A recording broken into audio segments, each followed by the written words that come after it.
Samantala MGB Cordillera pansamantalang ipinatigil ang operasyon ng small-scale mining dahil sa banta ng bagyong Nando. Narito ang report.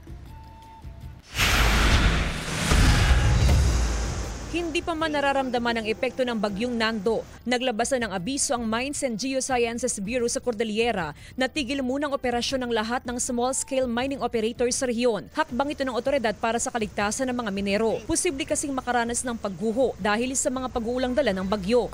Ipine-present po natin yung mga possible na areas na na magkakaroon ng landslide and flood. And nandun na din po yung mga PDRRMOs, MDRRMOs. Nakikipag-ugnayan na rin ang Office of the Civil Defense sa mga LGU para kausapin ang mga mining operator. During inclement weather, iwasan po muna natin yung mga small-scale mining. Sa Itogon, Benguet, mahigit 4,000 ang mga minero na araw-araw pumapasok sa mga tunnel para magsagawa ng pagmimina. Noong Miyerkules pa lang, inabisuhan na silang huwag munang pumasok sa mga tunnel. Kinausap na rin ng mga opisyal ng barangay para i-monitor ang mga minero sa kani-kanilang lugar. Aminado ang MDRRMO sa Itogon na sa dami ng minero sa bayan ay nagiging pahirapan ang kanilang monitoring sa mga minero. Sa mga small scale na wala munang papasok yung mga minero, walang papasok sa mga tunnels nila. Kasama si Daryl Peralta, Jasmine Gabriel Galban, One North Central Luzon.